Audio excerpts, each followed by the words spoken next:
All right, why don't we kick it off? Great. Great. Thanks everybody for attending. So today we're taking a different approach about, to have a more of an informal conversation about, how do you distribute in the cloud? We spend a lot of time talking about moving things into the cloud. We spend a lot of time talking about post-production in the cloud, the applications we can use in the cloud, plugins we can use in the cloud.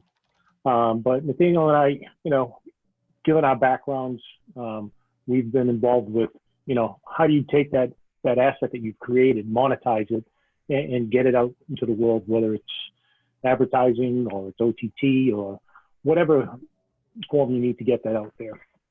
So to start off, we're going to talk a little bit about, how you get things into the object store and talk about the process end to end, and go over a couple customer case studies and how they've been operating in the cloud from ingest all the way to play out with that as well.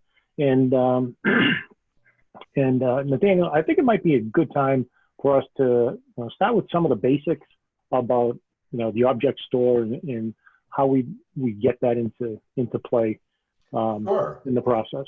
Sure. Why don't I share my screen here, and I'm going to share a diagram here of this is actually getting content into and out of the platform. So what we're looking at here is an object store media transfer workflow, and what that means is on the right hand side of that dotted line is the BeBop platform. On the left hand side of that dotted line is all of the client infrastructure, everything that you might be using, say for example a MAM. It doesn't have to be a MAM that's pushing content here. It can be anything that can talk to an object store. So essentially what we do, and let's talk about this in the sense of asset management to begin with, and then I think what we can do is flip that very easily to talk about play out and other systems going down the road. So for example, if you have a collection, and we'll walk through this as if we were doing say a roll-in for a news broadcast, right? So you have an asset management system. You want to pull in a collection of assets into the edit to assemble those for the roll-in. So you create your assets, and you create an endpoint in your asset management system and point it to an object store bucket in your cloud provider. Now, once you've created your collection of assets and pushed those into the object store, the back end of the BeBop system, called the MCP or Master Control Program, then monitors that bucket to see that there's some new files there that you want to transfer over into the high-speed block storage that we use for editorial. So once those files land in the high-speed block storage, they can be worked on by the artist. They can have graphics applied. They can have you can edit. You can do everything that you would normally do to that content. And then you put your final deliverable in an outbound hot folder that's again being watched by the MCP. So once that file lands in that folder, it gets copied to that outbound object store, and it's now sitting back in an object store in your CSP, in your cloud service provider. So what then happens from there? In this particular example, it then gets checked into the asset management system. But it can also get sent directly to a playout system. It can go to QC. It can go anywhere that can monitor these object buckets. So we have a very easy path to get content into the system and out of the system. And interestingly enough, both inbound and outbound, BeBop Technology has developed the Rocket protocol to allow us to make these transfers into and out of the BeBop platform very efficiently. So that, in a nutshell, is how we get content into the system. It's one way to get content into the system, and then back out of the system for play out, or for transcoding, or for QC, or for anything you might want to do from there. in our discussion today, now you might be asking, well, what happens to that file? And Yeah. Go ahead, John. Yeah, and it brings me to sort of like the next topic I really wanted to hit upon. You know, once you get in the cloud, we don't want to take it out of the cloud, and that's where we start talking about the distribution. You know, and can BeBop really accelerate that process? You know, once it's in there, that, you know, once you're done with the creative, how can you make that file move to where it needs to be to, as I said earlier, monetize it and distribute it? And I think it's always great to lead with a customer use case. And in this case, I want to give a little story about NHRA, a customer of ours. And, you know, my hat's off to Mike Lacosa there. He thought out a process of where he wanted to be, but he was smart enough to know where he needed to start. And that was from all the assets that they currently had up, and they moved, I believe it was 3 years of their library up into the cloud for storage. And he had been talking to BeBop the entire time, and I believe it was NAB 2018. I think it was NAB 2018. You know, and then it took him a good 8 months to get everything up and running, and then he introduced us to it. And, you know, and as we go through the process, once they got BeBop up and running for the editors and graphic artists, you know, they started seeing how we accelerated the process. You know, as you're traveling around the tracks every weekend, you know, the ability to upload it to the cloud and, you know, shave off 3 hours of getting that footage into the editor's hands or the graphic artist's hands really opened up the creative thoughts for them as well. But another thing that I wanted to touch on, which we haven't spoken much about on our webinars, is the BeBop managed services. You know, and I'll go on record. I know Elon's on the call, and Elon, I think it'd be a nice webinar for you to get out and give a managed services webinar, because BeBop does a lot of great things in the back end. You know, and when NHRA launched NHRA.TV, they came to BeBop and the managed services group to be the support back end for that.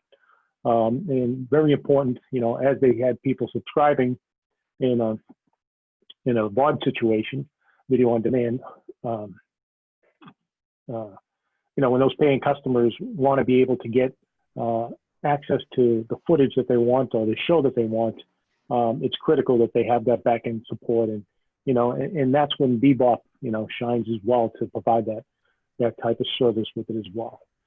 But I think that, you know, it's a great story. I could go on longer about what they've done with it, but, you know, for them to ingesting the library to launching NHRA.TV with BeBop in the middle, not only helping them with the creative, but also supporting on the back end for managed services for the proper delivery with it as well.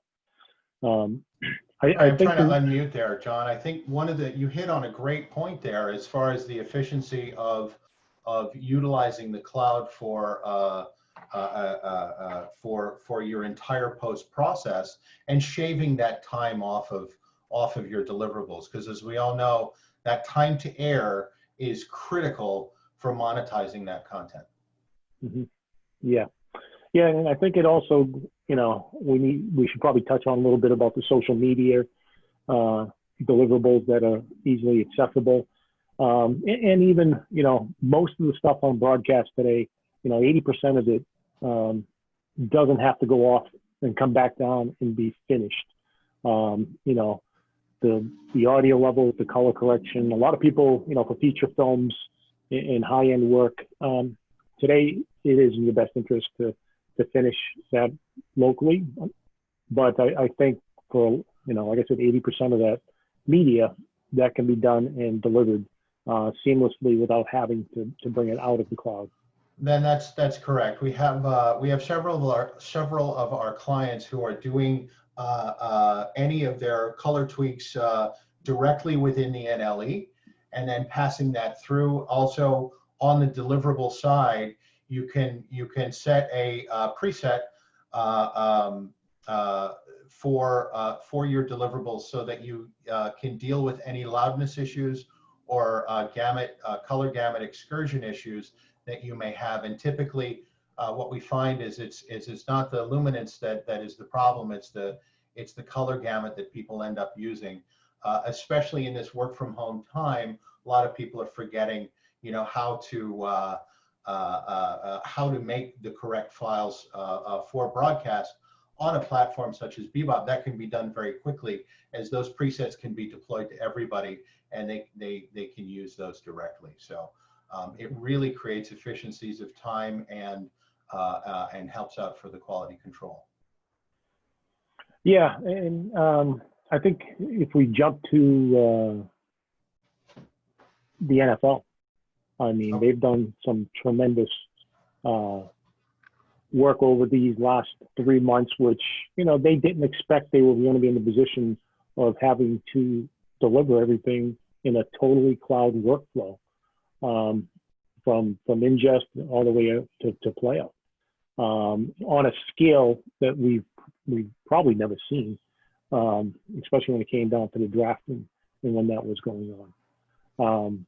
So I think it's just another great use case of being able to get media up into the cloud and distribute it, whether it's social media, whether you're broadcasting it with it, or you're pushing it out to an OTT channel. So the options are there, and the efficiencies are there as well. So absolutely. So I think we're about running to where the issues we wanted to cover and sort of highlight. That's right. Unless you have any other any questions, Nathaniel, or any other questions? Well, I think we've answered the basic questions of what do I do with this when I'm done? How do I get it out of the platform so that it can the content can then have a life of its own out in the wild. I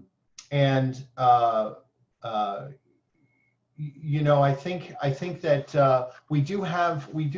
I wanted to mention one other client that we have, which is a visual effects house that's doing visual effects in Mexico City, and they're taking plates from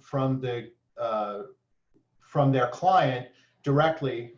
They're being shipped to or they're being put on the platform. They're worked on, and then they're immediately turned back around to the client. And I think that the efficiencies of not having that FedEx, the burden of the FedEx truck for your footage, and getting it where it needs to go quickly, and then having the ability to have tools that are on 24/7, so that they can be, that content can be worked on whenever it needs to be worked on, really creates a good time efficiency for those deliverables. So a very important aspect of what you get when you start working in the cloud. Yeah, good. We do have a couple questions that came in. We have one for Brian. It says, "How about them socks?" I think that's a great question, Brian. We're looking forward to baseball coming back, but once we get the season going, I'll answer that question. We'll see what happens there. Well, we do have another one. Somebody asked the question: does BeBop limit the file size or the number of files that can be delivered out of the environment? So I'd like to answer that, and I'd like if we also have with us Simran Bhutalia, who's our VP of Engineering, and I'm going to take a stab at answering this, and I'd love Sim to keep me honest. So the limitation of file size would only be a limitation of the file system that's being used. So I believe that limit is 4 terabytes for a single file, but I don't believe there is a limit of files that can be delivered out of the virtual environment. We have clients regularly using scratch files and clips in the thousands of files within their projects, and they can do that without a hitch. So really, we can scale those transfers as they need to be scaled for your particular requirements. And then, John, we have another question, again from Brian. Are there any network speed benefits of using a VM? And I think that the answer to that is most definitely. If you can imagine what you're doing, you're utilizing a machine in a data center, and that machine is sending a stream to you that's somewhere between 20 and 40 megabits, utilizing your connection. But that machine is remote to you. It's in someone else's data center. It can use a gigabit network in that data center. It can use a 10 gig network in that data center.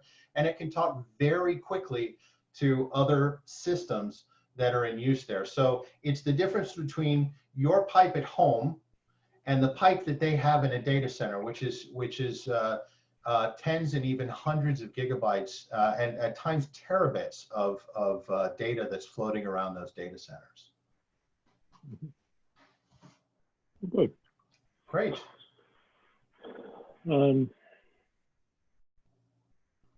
think there's one more question. I think there's one more. Yeah, sure. We'll take that and then we'll wrap it up. Great. So the question is, I understand that there are egress fees to download data from the cloud to my local storage. What does it cost to transfer files out of the BeBop platform to object storage, e.g. S3? So that transfer is typically egress cost free because it's happening within the data center. The only time you'll get egress costs is if you're crossing cloud providers or you're pulling from a different data center. And that's really where you get those egress fees. But other than that, if you're moving between the BeBop platform and your object store and they're in the same data center, you don't have to worry about that. Good. Well, thank you, Nathaniel. Yeah, I hope it was informative for everybody today. Feel free to reach out to BeBop if you have any additional questions or you need any additional information. So have a good day, and we'll see you in the next webinar.